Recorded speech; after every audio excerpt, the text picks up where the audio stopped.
Sultan of Sokoto warned Nigerians speaking against Islam jihadists.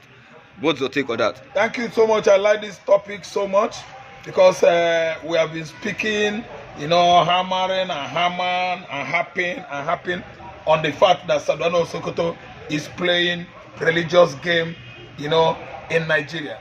He doesn't want to turn it up that Islam is the problem that Nigeria began to have early 18th century with invasion of Ottoman Danfodio from Futajelo Highland with all his kings or clansmen. This time around, it is too obvious to us to understand the reason why the Hausa natives are neglected over the years in the north. Currently, emirs, local emirs, Saduanas, and all the Fulani Sarkis are from Fulani origin. That is, people that migrated from Senegambia, that is, let me say, Futajelo Highland, from where River Niger takes its course, are the one that are the great politicians we have in the north. They are the one that are the great emirs, the Sanusis and the Machidos. They are the one that are Osman Danfodio nephews and cousins. That is from the Caliphate of Sokoto, headed by the same Saduana of Sokoto. Do you see what he's saying?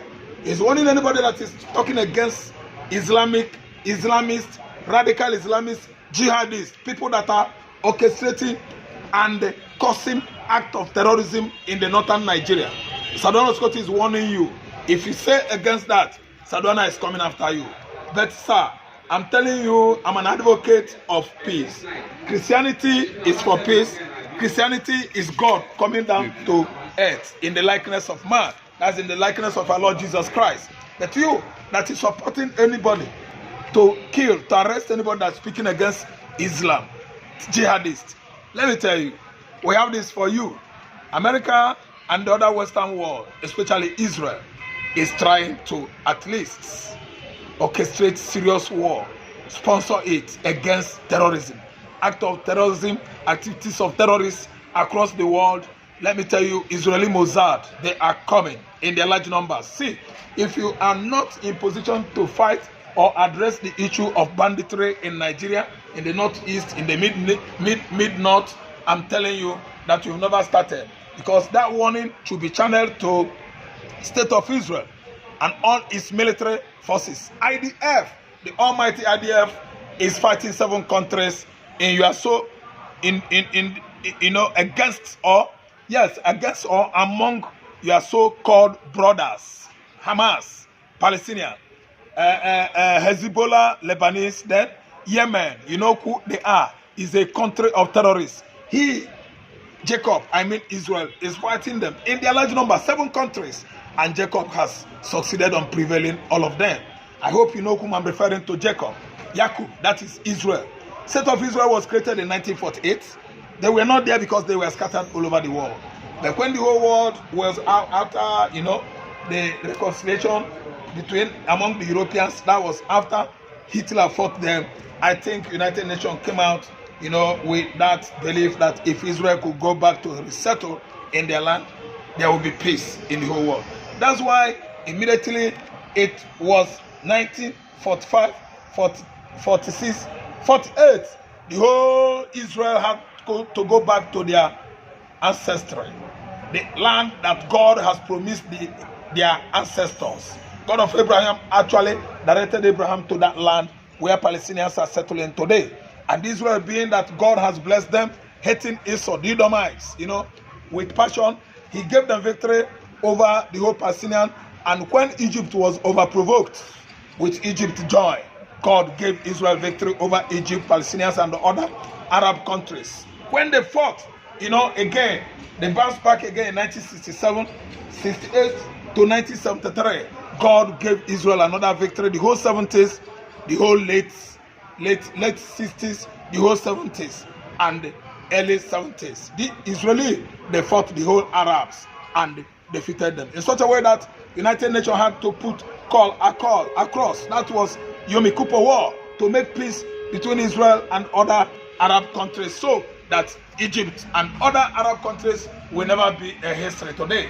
And even Israel actually decided to make it a point of duty to render Egypt let me say, incapacitated, economically, socially, and otherwise, even physically, Egypt wouldn't have been there today. Israel would have occupied everywhere. Golan Heights, West Bank, Port Said, Alexandria, City of Alexandria, everywhere, even Cairo.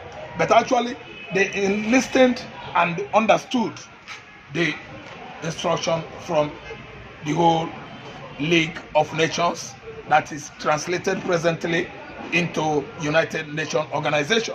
They obeyed them, and the Yom Kippur War ended, and Israel carried the day again, which is why presently it doesn't remove Benjamin any iota of hair on his skin to fight 42 Arab states, and is going to prevail on them. He's prevailing right now when he struck Iran within a twinkle of an eye.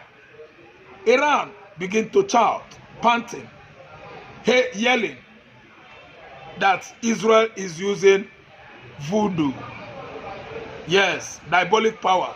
Not knowing that God of Israel is the head of all diabolic power. Not knowing that God of Israel is the head of principalities and powers. Not knowing that God of Israel controls witches and wizards. That's why before they could wake up, all their military generals, their military commanders, all their military bases in Iran were set ablaze, and everything turned into burning inferno. I'm telling you that time has come for Israel to actually refine themselves and prove themselves that God has actually chosen them all over the world. Sultan Sokoto is just making a noise. Noise is a noisemaker because terrorist is banned by United States of America, which is why the United Nations is fighting hard to make sure that Al-Shabaab, ISIS, Al-Qaeda, and other terror platforms that are causing bloody mayhem across the planet at least could be brought to an abrupt end. Very, very sudden. All of them, there will be no more. So Sultan Sokoto is supposed to go to United Nations Summit, stand up in the podium and address the world that if anybody talks about Islamism and Jihadism, that person will be in trouble. That is a good announcement and definition of what Nigerian political system is. It's a country that is structured under Islam, structured under British selfish supremacism and imperialism, structured under powers of darkness, funded and manipulated by Nigerian politicians. So what I'm trying to say is that Sultan Sokoto is entitled to his opinion, but he's not going to make it a very, very widely celebrated opinion, because if he does, the whole world, especially the Western world, led by America or Israel, is coming after what Sokoto Caliphate. Sokoto Caliphate will be on the run. They will all evacuate from that region facing Futajelo Highland, from where they come from. Lastly, let's talk about this one. APC will lose in 2027 if Jonathan contests. What's your take on that? I think APC, if Jonathan contests, APC will lose now. Because of course you know that everybody now, especially the North, they have actually tested big chunk of Jonathan regime, and you see that all was well with North in 2015 down to 2011 when Jonathan was president. From 2015, that North grabbed and swooped on Nigerian political power, seat of authority. The North was discovered to have been degenerating. The poorest, when you talk about wealth or prosperity rating in Nigeria, everything in the North became dilapidated. It is a region that only succumbed, believe on political powers, political gains, not based on individual effort. That's why I'm saying Dangote has his money. Dangote's money is for Dangote. And if you look at the people that are running their business, marketing Dangote products all over the world, they are people that are experts on entrepreneurship. They are people that are the most enterprising tribe in the world.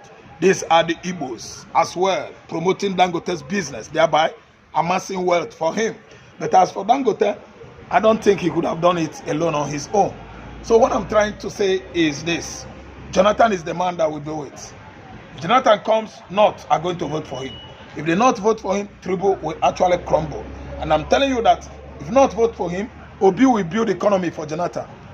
And he will choose a very nice man from North to deputize him. This is what I know about Jonathan regime. Thank you.